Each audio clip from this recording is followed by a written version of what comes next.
I bet. What it do?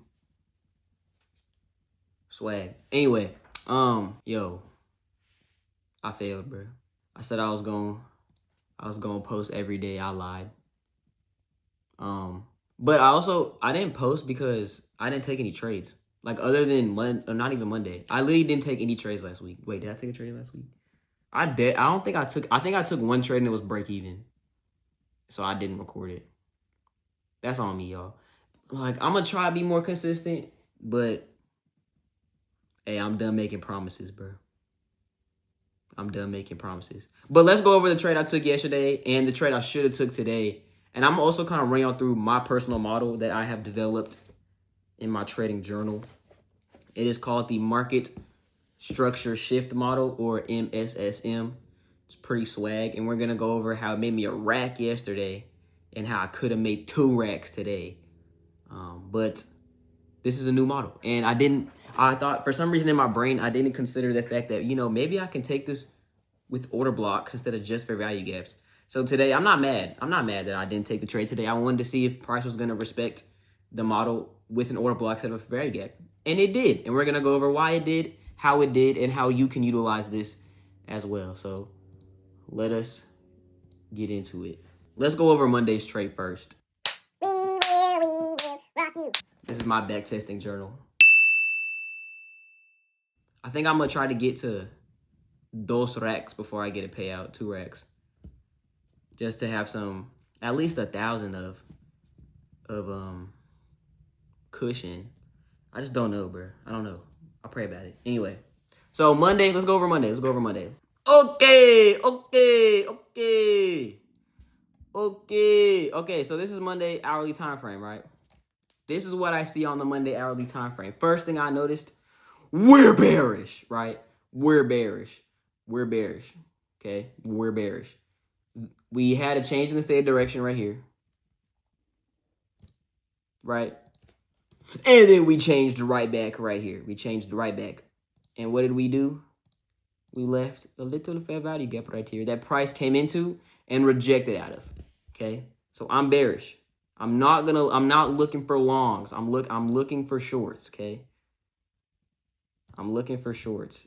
This was my main target on the day. And as we go into the lower time frame, you'll kind of gauge where price was, right?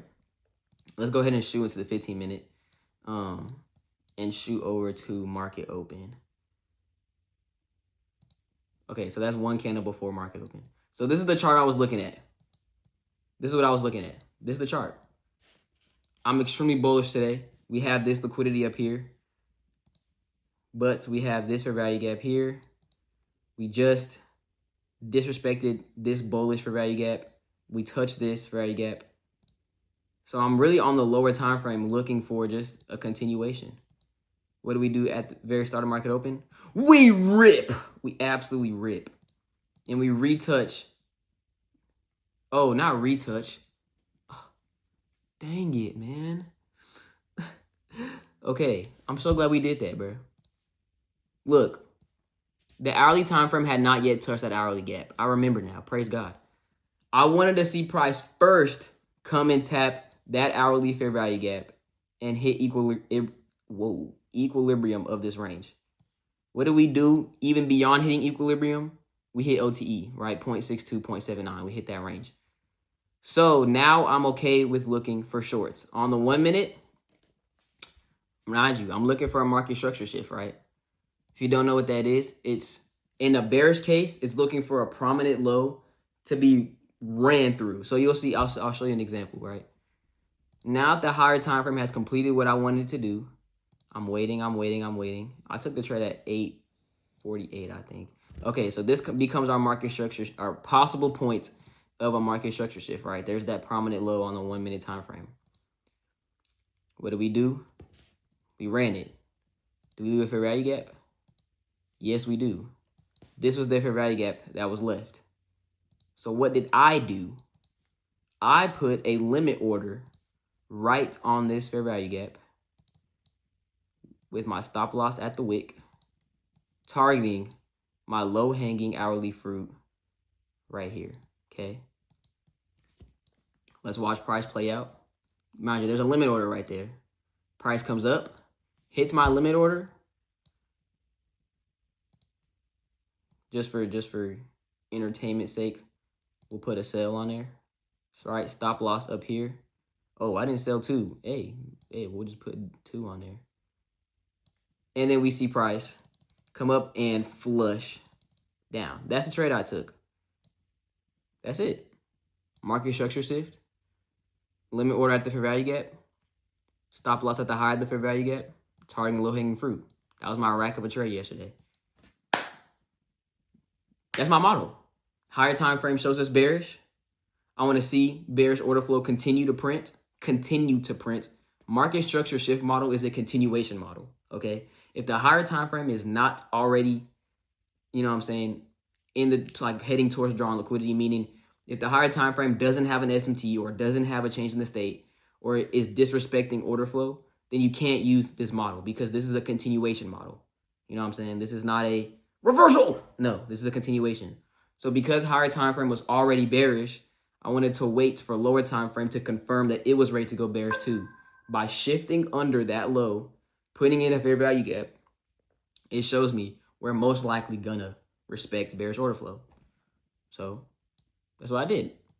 And we did respect bearish order flow. It's confirmed by us shifting under this low and leading a fair value gap. If we displace like that through a low, that means price is like it's hoosing those lows.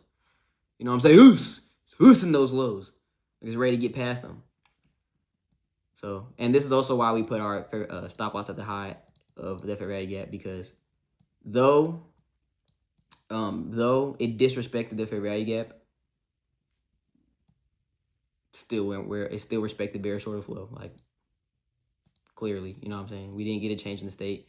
We got a change in the state and we got a market structure shift showing that market is not going to come up to these highs. You know what I'm saying? Like it's not.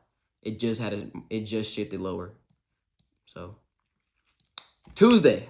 Okie dokie. Okay, so going into Tuesday, we look on the 4-hour, right? And we're clearly still in bearish order flow. I mean, for all you goofy retail traders out there, I'm just playing. But you know what I'm saying? This is a downtrend. You see that? That's a downtrend. So anyway, but even more just in depth, you know, we're respecting this 4-hour fair value gap, right? On the hourly time frame, we're respecting this fair value gap here, this fair value gap here, and this itty bitty little fair value gap right here, right? So, actually, you know what I probably could have did? It depends where we're in price action, but oh no, I couldn't have took that. That would have been stupid. Anyway, I don't know why I was trying to see if that would have been a W trade. Anyway, and we're expecting that hourly fair value gap right there, right? So I'm bearish. Obviously, I'm bearish. I don't want to see market reverse. Market is not showing us that we want to reverse. It's showing us that we're probably going to keep going down. So my main draw on liquidity for the day was initially this right here, but it was this draw right here and this draw all the way down here. Now, why? Because they're the prominent lows, right? This low right here, right, at the top of this liquidity pool and not the bottom. Always target the top. And then this draw right here. I was like, that's pretty obvious, right? That's pretty obvious. Why is it not this one? This was just used as liquidity, in my opinion, not as like a target. Because if we came and swept that and started trading higher, then my bias would be invalidated. So I wasn't targeting that. I was targeting this low and this low down there. Going into the 15-minute time frame, here's kind of what I wanted to see, right? So this is the market structure shift model that I trade, which is where once the higher time frame shows us where we want to go, I want to see the lower time frame shift into it, right? Shift. So here's the shift right here. We get this big leg up, right?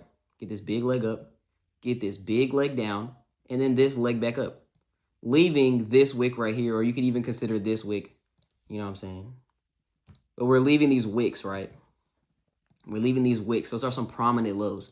What I want to see is I want to see price run through those lows, leave a fair value gap, tap back into the fair value gap, and that's my entry. I set a limit order right at the front of the fair value gap.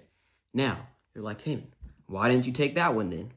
Because look at what it did. I expected it to do that. Market open volatility is way stronger than it is like right like deeper in the session. You know what I'm saying? Like I don't know if instead we wanted to come up and take out these highs first. So I'm willing to wait. I'm not going to take that trade. And I mean, look, if I would have taken the trade, this is why I said, look at what it did.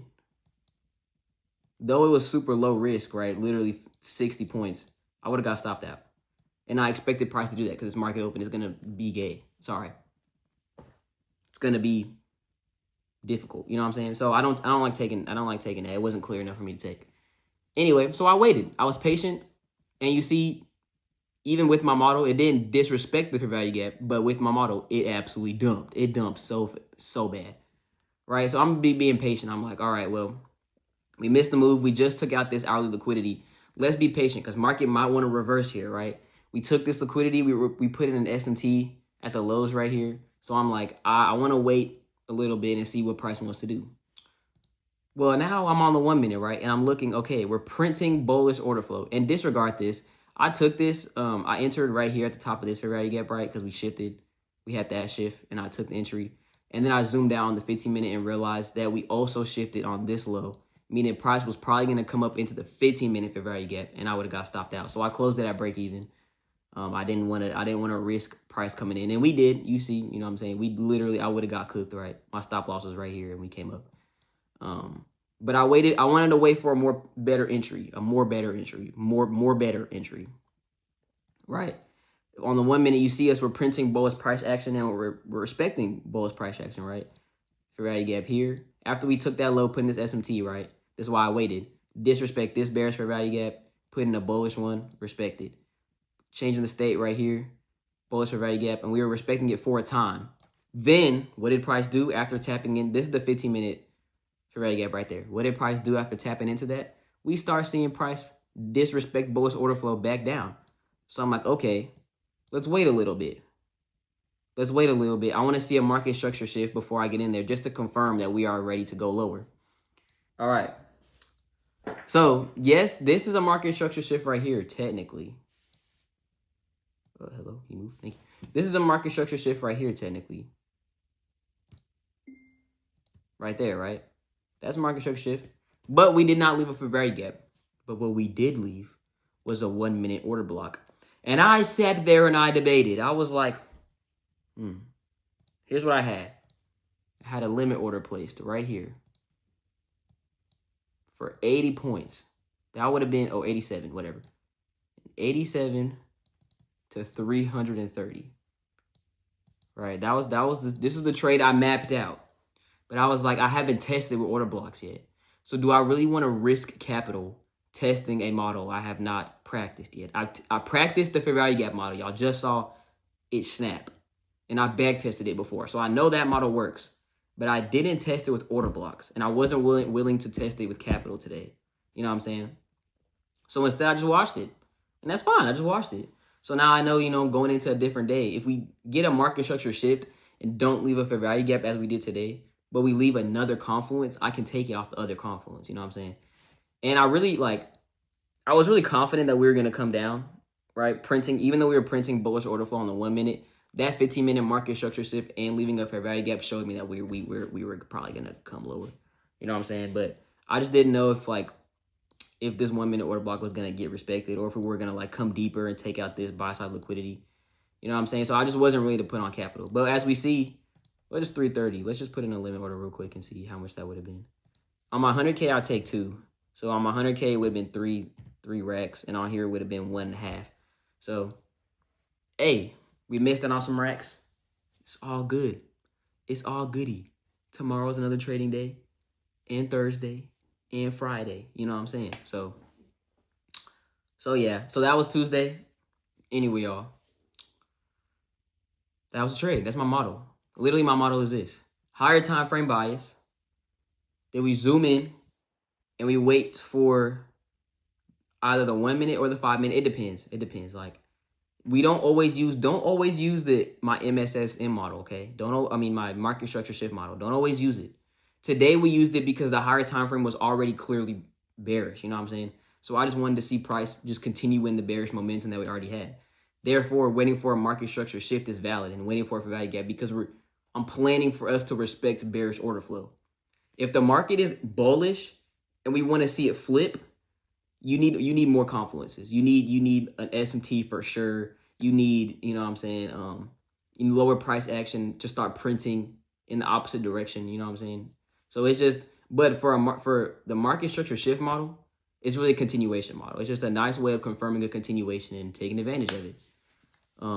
So anyway, y'all, I hope that blesses y'all. I hope you can kind of use the market structure shift confluence more, because it is a nice model. I mean, it's nice. It confirms that we are gonna go where, you know what I'm saying? But look, this is why you have to make sure you understand the higher time frame, because this is a market structure shift right here too. That's market structure shift and the fair value gap right here. So I mean, you could have entered, you know what I'm saying, limit order right there, stop loss at 82, and then targeting, whatever is up there. Targeting, look, just this low-hanging fruit right here. Right, targeting that low-hanging fruit right there. But why didn't this work? Because the higher time frame is printing bearish. So we want to go with the higher time frame. So yeah, anyway, that is that. This is this. Christ is Lord. Stay prayed up, man. Be praying for your boy. I'll be praying for y'all boys. Put prayer requests in the chat too. You know what I'm saying? I can pray for y'all. But yeah, y'all. Y'all have a good one. Deuces.